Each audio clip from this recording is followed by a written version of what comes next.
Alors je voudrais reprendre le propos de Loïc ce matin lorsqu'il nous disait qu'il sollicitait les foyers amis pour intervenir, que ce n'était pas toujours évident.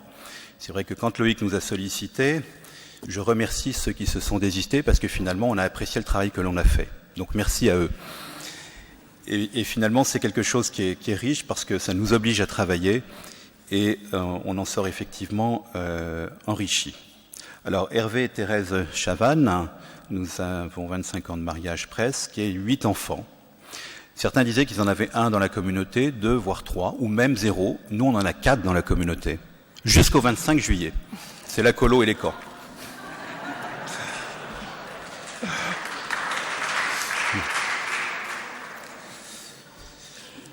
J'entendais hier et même ce matin qu'il y en a qui parlaient de la manif pour tous.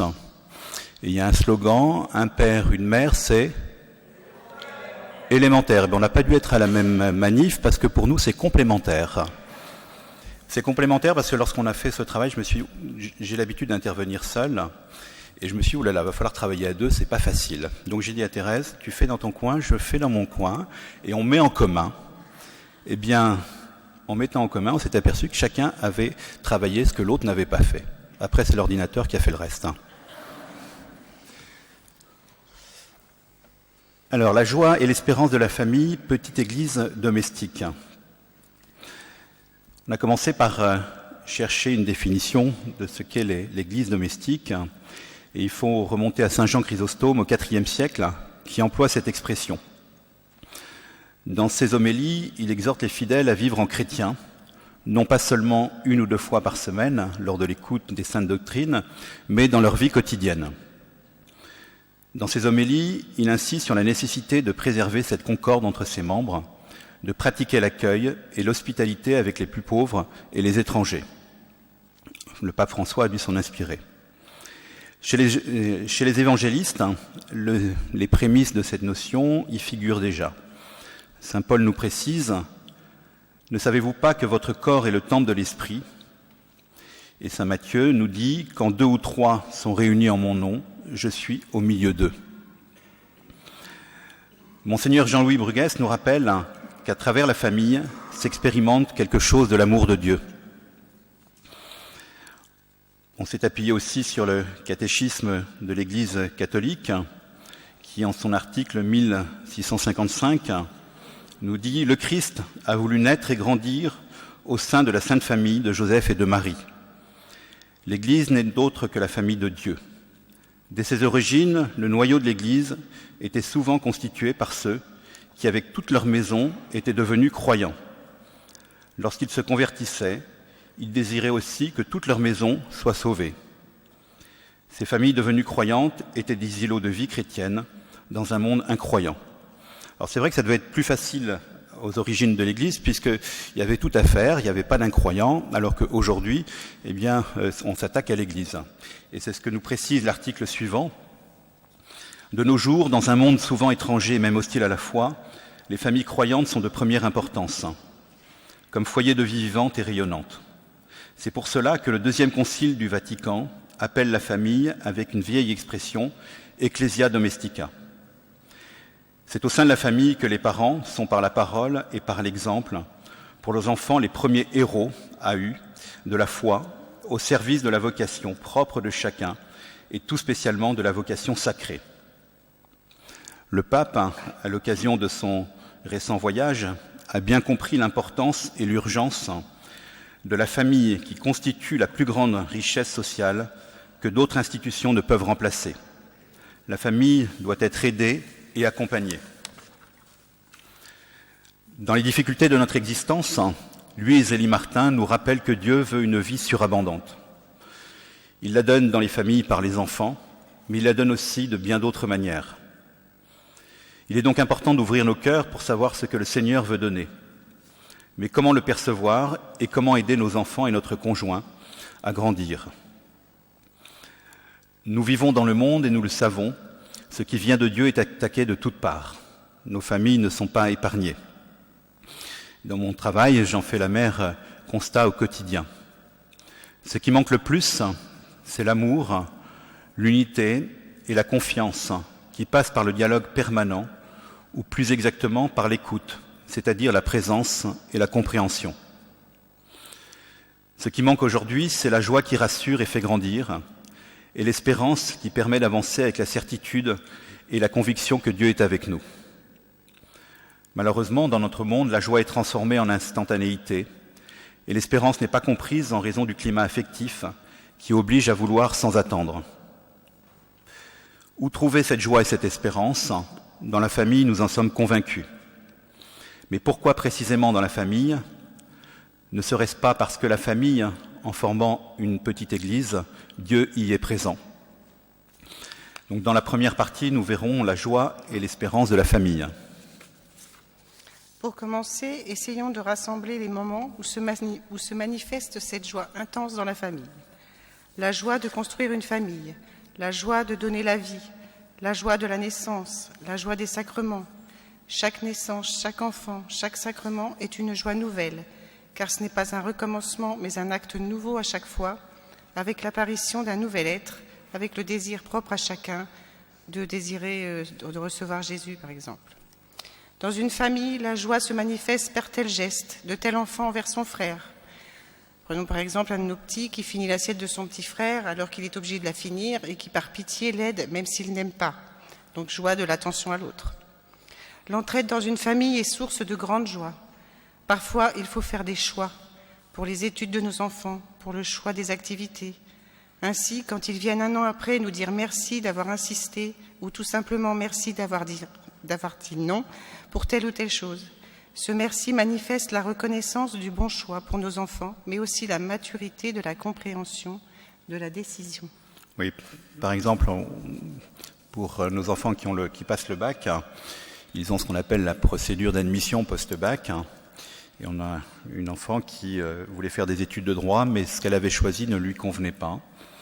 Et au dernier moment, je crois une heure avant la fermeture du portail, on sait que ce sont les cordonniers les plus mal chaussés, je lui dis « Mais tiens, pourquoi tu n'irais pas à l'ICES ? Il me semble qu'ils font du droit. » Elle va vite sur le site, elle dit « C'est ça que je veux. » Et elle s'inscrit effectivement à l'ICES, elle y est prise.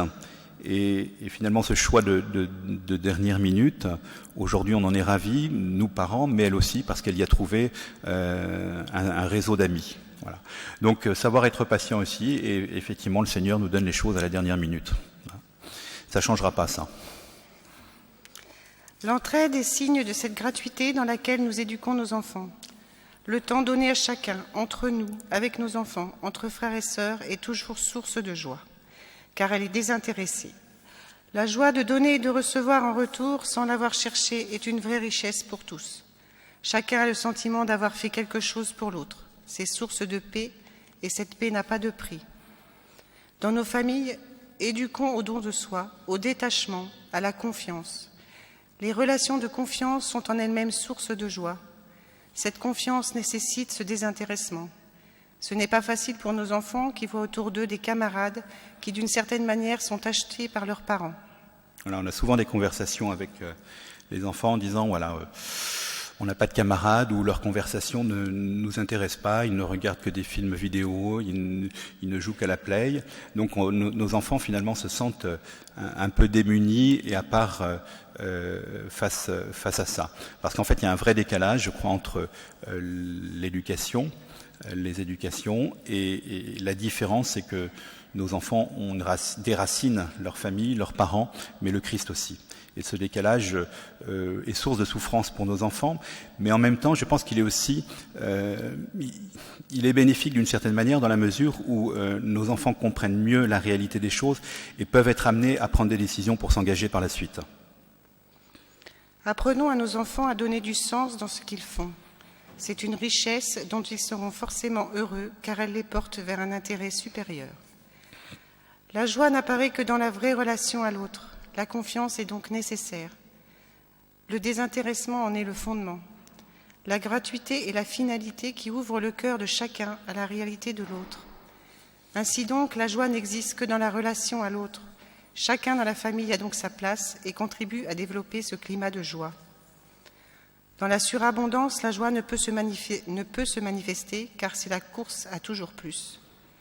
Dans l'isolement, la joie ne peut naître car l'autre est absent. Dans l'affairisme, la joie ne parvient jamais à son comble car il manque la dimension du don de soi gratuit.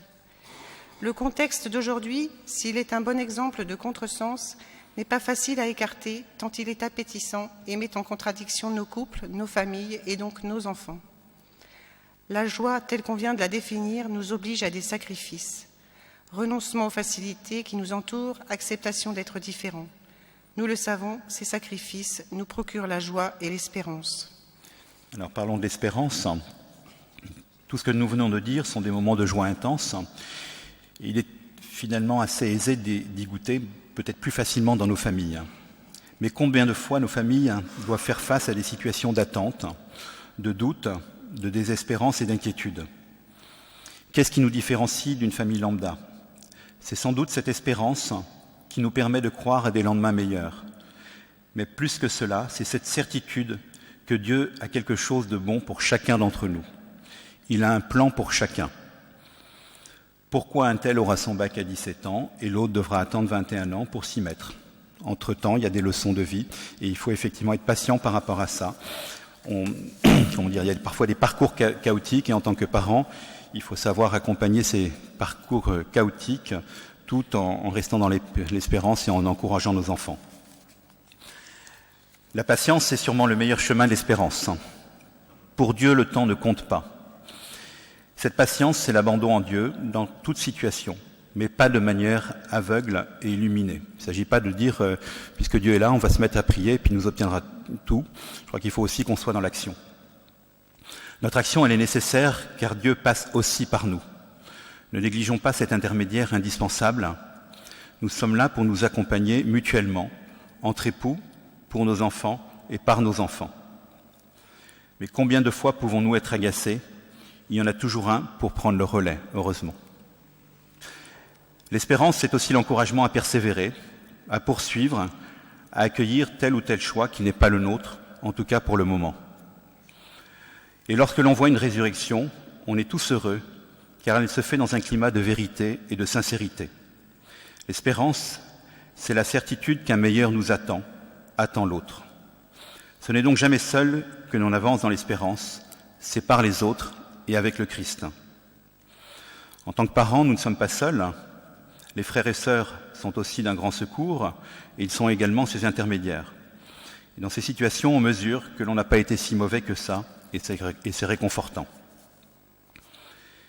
Il faut savoir accepter de ne pas savoir, de se tromper, d'écouter d'autres voix que la nôtre, de prendre un chemin que l'on n'avait pas imaginé. Une famille n'est pas une cellule isolée et ne doit pas l'être. Elle doit côtoyer des familles qui partagent le même idéal. C'est un soutien.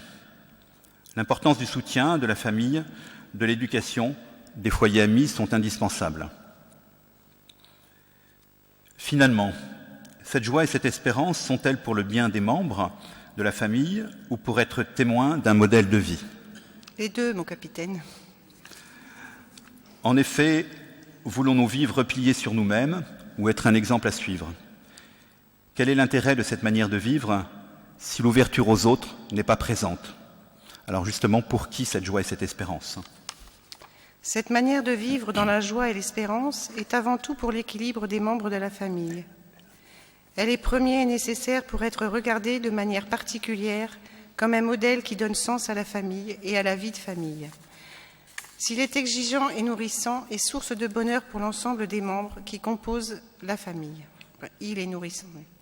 Mais il interroge et peut inquiéter dans un monde qui ne fait confiance qu'en lui, en l'immédiat, et où la vraie joie fait peur car elle n'est pas contrôlée. La manière de vivre ainsi interroge l'entourage. Les différents témoignages de nos amis, de nos collègues, de gens que l'on croise nous renvoient cette joie qui est diffuse chez les uns et les autres. Vos enfants sont heureux, ont la joie de vivre, inspirent confiance, quelle belle famille, sont autant de témoignages et d'invitations à poursuivre dans la même direction. Nos familles sont un lieu de témoignage pour tous. Il est donc important d'ouvrir nos enfants au monde et à la réalité qui les entoure. Ils ont donc besoin d'un équilibre qui trouve source dans ce modèle de vie familiale. La joie est communicative et l'espérance est apaisante. Dans une société de la performance, il est important de ne pas enfermer l'autre dans ses limites ou ses défauts, mais au contraire dans ce qu'il est dans ce qu'il est et dans ses qualités. La personne en confiance sur ce qu'elle est et qui a confiance en l'avenir même, s'il n'est pas dessiné, est une personne qui attirera les autres et ira vers les autres facilement. Il nous faut donc éduquer au goût de l'effort qui est source de joie et inviter à rechercher les sommets en leur disant « tu y arriveras ». C'est leur dire « tu es capable ». Transmettre la capacité à réussir, c'est transmettre l'espérance. Voilà, alors donc on vient de définir la joie, l'espérance, de donner des exemples. Maintenant, on va s'arrêter sur la notion de petite église domestique, en commençant par s'appuyer sur quelques textes de l'Église. Donc le pape Benoît XVI nous dit « La famille est le lieu privilégié où toute personne apprend à recevoir et à donner de l'amour. C'est pourquoi l'Église manifeste constamment sa sollicitude pastorale envers ce milieu essentiel pour la personne humaine. Elle constitue le milieu dans lequel l'homme peut naître dans la dignité, grandir et se développer de manière intégrale. » En mai 2009, le pape Benoît XVI se rend en pèlerinage à Nazareth, la ville de la Sainte Famille. Au cours de la messe célébrée sur le mont du Précipice, il a parlé de la famille chrétienne en utilisant le terme d'église domestique. Utiliser cette expression, c'est dire que la famille est enracinée, comme l'Église, dans le mystère trinitaire. L'Église n'est pas seulement une organisation humaine, elle est le peuple unifié qui participe de l'unité du Père, du Fils et de l'Esprit Saint. Dans son homélie, le pape donne aux familles chrétiennes l'exemple de la famille de Nazareth. Chacun de nous, comme le pape Paul VI l'avait dit ici même, a besoin de revenir à Nazareth, de contempler d'un regard toujours nouveau le silence et l'amour de la Sainte Famille, modèle de toute famille chrétienne. Lumen Gentium complète, le terrain d'exercice et l'école par excellence de l'apostolat des laïcs se trouvent dans la famille où la religion chrétienne pénètre toute l'organisation de la vie et la transforme chaque jour davantage. Là, les époux trouvent leur vocation propre. Être l'un pour l'autre et pour leurs enfants, témoins de la foi et de l'amour du Christ. La famille chrétienne proclame hautement à la fois les vertus actuelles du royaume de Dieu et l'espoir de la vie bienheureuse. Ainsi, par son exemple et par son témoignage, elle est la condamnation du monde pécheur et la lumière pour ceux qui cherchent la vérité. L'originalité et la nouveauté de l'enseignement du Concile n'est pas tant dans sa manière d'évoquer la mission de la famille chrétienne, mais plutôt dans sa manière de considérer le sacrement du mariage. Le Concile Vatican II parle du sacrement de mariage comme d'un sacrement ecclésial, c'est-à-dire un sacrement qui structure tout le peuple de Dieu. Alors, la famille chrétienne, parce qu'elle est issue d'un mariage, image et participation de l'alliance d'amour qui unit le Christ et l'Église, manifestera à tous les hommes la présence vivante du Sauveur dans le monde et la véritable nature de l'Église, tant par l'amour des époux, leur fécondité généreuse, l'unité et la fidélité du foyer, que par la coopération amicale de tous ses membres. Mais le Concile va encore plus loin dans cette relation qui unit étroitement la famille chrétienne au mystère de l'Église. La Constitution Lumen Gentium, reprise par la suite par le décret de l'apostolat des laïcs, considère la famille issue d'un mariage chrétien non pas seulement comme une image de l'Église, mais bien comme une sorte d'Église, un sanctuaire de l'Église à la maison.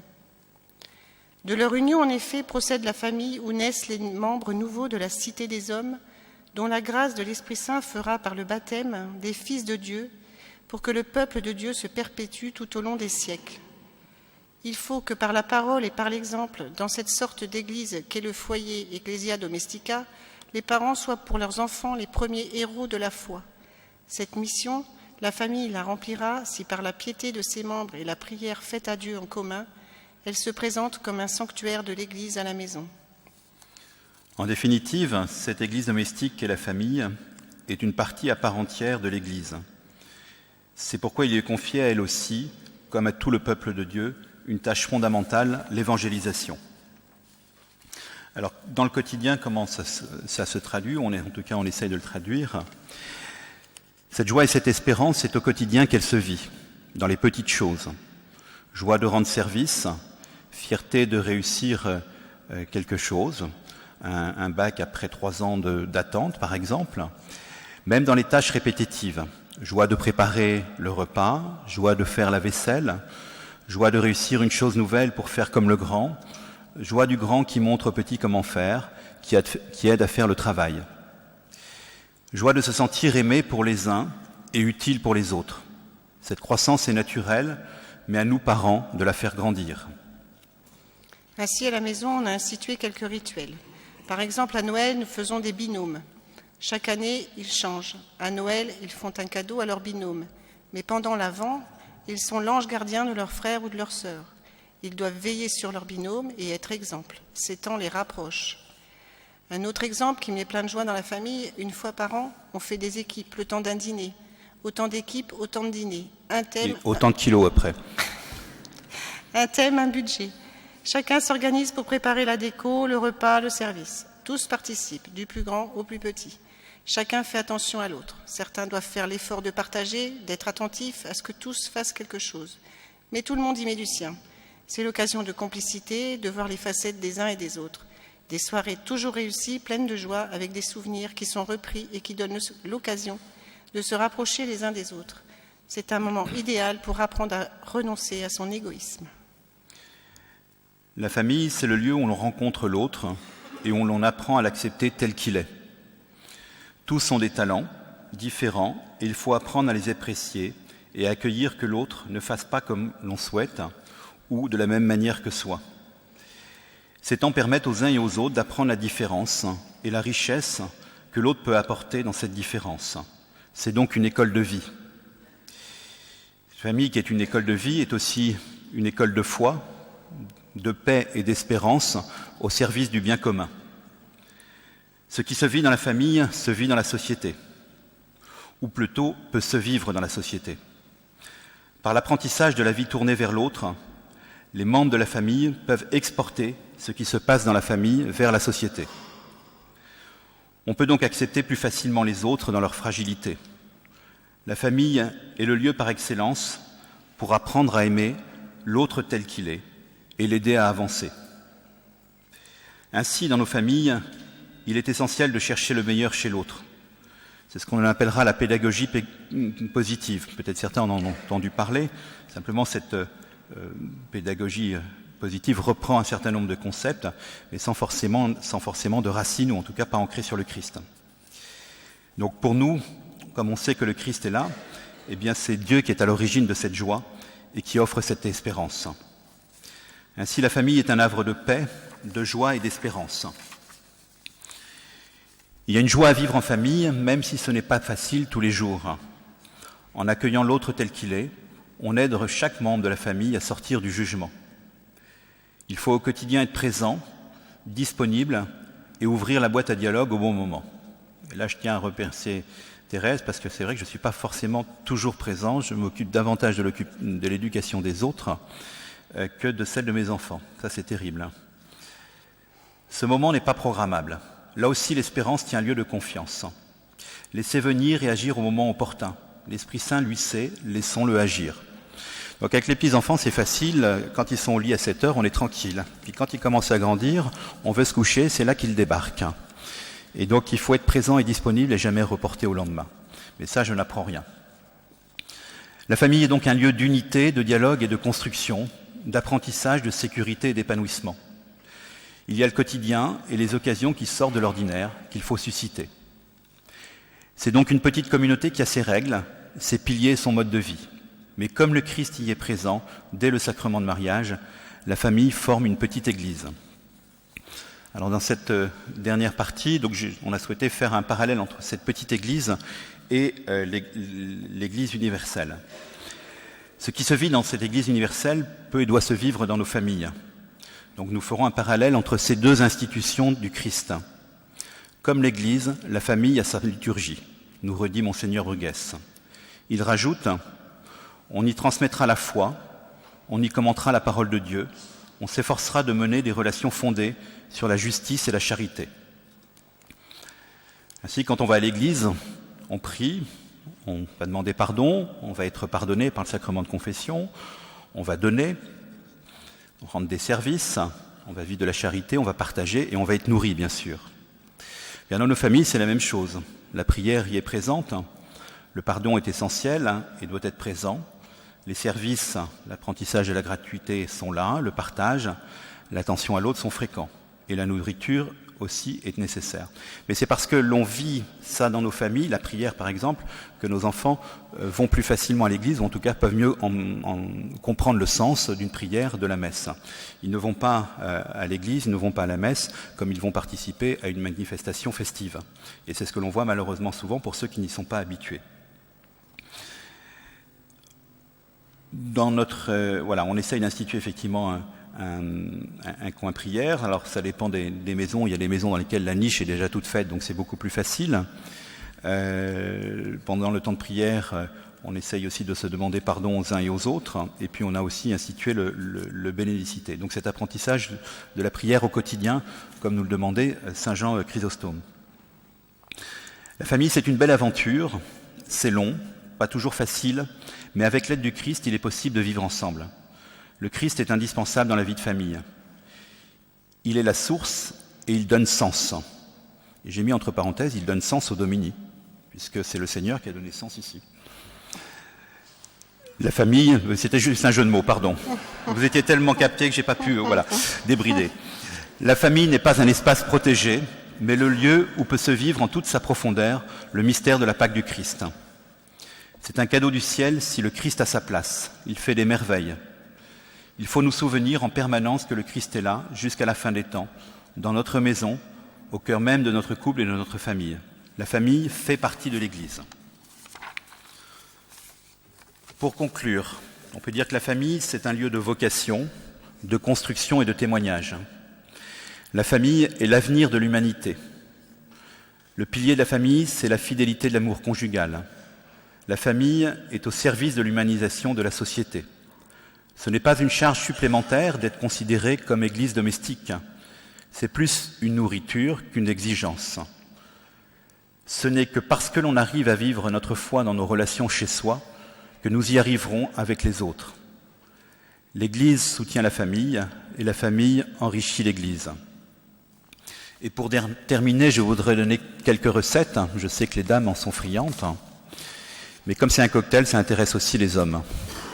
Je crois que le meilleur cocktail, c'est une nécessité de se former, en venant chez les Domini, par exemple, de se ressourcer, de se pardonner, de prier au quotidien, de vivre du jamais rien l'un sans l'autre, et d'être branché à un réseau avec une prise du ciel pour ne pas s'électrocuter.